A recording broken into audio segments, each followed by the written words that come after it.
En survolant Boyarville, nous découvrons une commune paralysée, prisonnière des eaux de l'Atlantique, qui ont pénétré violemment les rues puis les maisons, tuant une personne et faisant des centaines de sinistrés. Un pansement sur une jambe de bois. Voilà les protections de Boyarville aujourd'hui. Un enrobé de bitume ici ou là, rien de plus. 3 ans. Résultat de 3 ans. Allez voir l'île de Ré, vous verrez la différence. Il n'y a pas photo, quoi. Un drôle de cadeau d'anniversaire. Les habitants de Boyarville hésitent. Faut-il en rire ou en pleurer? Surtout lorsqu'ils comparent et estiment une réelle différence de traitement avec l'île d'en face.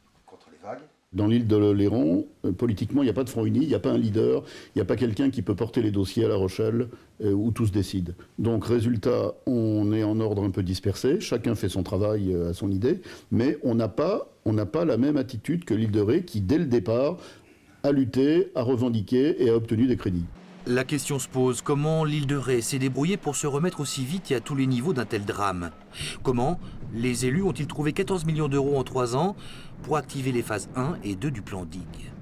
Les projets de financement de décision n'appartiennent pas aux collectivités. L'État valide les projets et quand le projet est validé techniquement et surtout juridiquement, rappelons bien que c'est le ministère de l'Environnement, derrière, bien évidemment, les travaux se font au fur et à mesure. Là, c'est le tour de Port-des-Barques, c'est le tour de Charon, ce sera le tour de Boyarville, chacun son tour en fonction des réalités administratives et juridiques. Le papy de l'île de Ré entendait le programme d'action et de prévention des inondations a été ramené à 45 millions d'euros. C'est plus du double de celui de Léron estimé à 17,6 millions d'euros.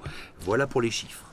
En attendant, les habitants de Boyarville, eux, n'espèrent pas de nouvelles tempêtes pour la prochaine grande marée, dimanche prochain, le 28 février 2013.